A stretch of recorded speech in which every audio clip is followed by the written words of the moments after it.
Video games have come a long way. We've seen them evolve from simple 8-bit platforms and shooters to complex, emotionally driven experiences that push the boundaries of storytelling and art. When we think of art, we usually picture paintings, films, and music. But what about video games? It might be hard to imagine games being part of the same conversation as traditional art. But in the truth, games are art too. Oh well, they can be art. Unlike other art forms, games allow us to be more than just spectators. We become part of the experience. We control the narrative, feel the emotions, and shape the world. Games use visual art, sound, and story in ways that only a few traditional forms can match. And today, we'll take a closer look at a few of these games, exploring how they use art to tell powerful stories, evoke deep emotions, and connect with players in unique ways. Let's kick things off with Journey, a game that stands out not just because of its gameplay, but because it feels more like a work of art than a traditional video game. From the moment you start, you're placed in a vast desert. You play as a red-robed figure, and your only goal is to make your way toward a distant mountain. Seems simple enough, but the way the game unfolds is pure art. The world in Journey is massive, open, and beautiful, but it's also quiet. There are no NPCs giving you quests or interrupting you with chatter. The game doesn't even explain what's happening or why. Instead, it lets you figure out things on your own as you wander through the desert. It's the perfect example of minimalism in design. There's no unnecessary distractions. You're focused entirely on your surroundings, the music, and the feeling of movement. One of the most striking things about Journey is how it uses space. The vast, empty desert isn't just a backdrop, it's a key part of emotional experience. The endless sand dunes feel infinite, making your character seem small and insignificant. The quietness of the desert brings a sense of solitude that can be both peaceful and a little lonely.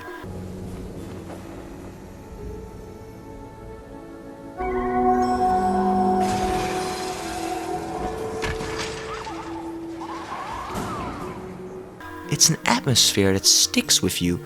As you progress, the environment begins to change, the sands shift, and you move through different areas, each with its own vibe and color palette. When the game shifts from the desert to a snowy mountain, it feels like a natural progression, an emotional journey that mirrors the character's growth. Even though there's no dialogue or text, the environment itself tells the story. The music in Journey is another element that elevates it to the level of art. Composed by Austin Wintory, the soundtrack is subtle, yet haunting. The score perfectly matches the mood, starting slow and minimal before swelling into something grand and beautiful as your journey progresses. The music helps to tell the emotional story of the character's quest, but not in words, in sound. It's like listening to a symphony that guides your emotional journey. You're not just exploring a desert, you're exploring the feeling of being on a quest, of moving towards something greater. And when you're connecting with fellow travelers on a shared journey along the way, you can't communicate directly. The entire game is built around this emotional connection that's wordless but deeply felt. This is the art of Journey. It's about feeling, space, and the beauty of simplicity. But there's more games like this. Do you have games that have emotional art of color? Let's talk about Gris. If Journey is a lesson in minimalism, Gris is a beautiful exploration of color and emotion. At the start of the game, everything is gray. Gris, the protagonist, moves through this sad, empty world, weighed down by grief. The environment feels heavy. But as Gris's journey unfolds, the world around her begins to change. And with that change comes the infusion of color. Each time Gris gains an ability, a new color enters the world. First red, which represents the anger and pain that Gris feels as she navigates her grief. Then green, symbolizing hope and the emotional space to grow. Blue represents sadness. Yellow brings a sense of peace and light. The colors aren't just there to look pretty, they each have a meaning. They represent the stages of grief, which Gris moves through as she learns to accept and heal. But Gris isn't just about the colors, it's about how the environment reacts to them. As Gris gains new abilities, she can interact with the world in different ways. Red allows her to double jump, symbolizing her emotional release. Green lets her glide, representing a sense of freedom. The world becomes less oppressive as Gris moves through these stages, showing how grief slowly transforms into something manageable. The game's art direction is breathtaking. Every frame looks like a watercolor painting come to life. The colors don't just feel like they're part of the world, they are the world. The design isn't just about making things look nice, it's about creating an experience that makes you feel the same way Gris does. Every new color added to the environment is a step forward in Gris's emotional journey. And the music? Well, we're always talking about the music. The soundtrack by Berlinist is the perfect complement to this emotional ride. The melodies are soft and at times almost dreamlike. The shift with the game's tone, mirroring Gris's emotional transformation. The music makes the experience feel even more personal, like you're inside Gris's head, experiencing her sadness and hope firsthand. There's one more game I would love to talk about. That's Firewatch. Unlike Journey or Gris, Firewatch isn't about running from point A to point B. It's about what happens in between. You play as Henry, a fire lookout in Wyoming. Wyoming? Whatever, who spends his days in a remote forest.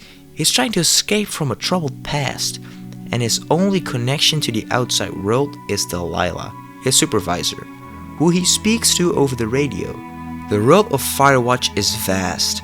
The forest feels alive, with towering trees, winding rivers, and wide open skies. But Henry's emotional isolation is equally vast. The game's world is beautifully rendered and it captures the wilderness in a way that feels authentic. The environment is not just a backdrop, it's part of the story. One of the most impressive things about Firewatch is its ability to build a relationship between Henry and Delilah.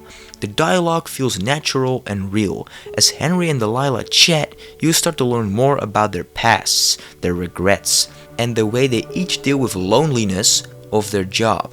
The relationship between them unfolds in real time, with each conversation building on the last. The game doesn't rely on big emotional reveals, it's about the slow burn of connection.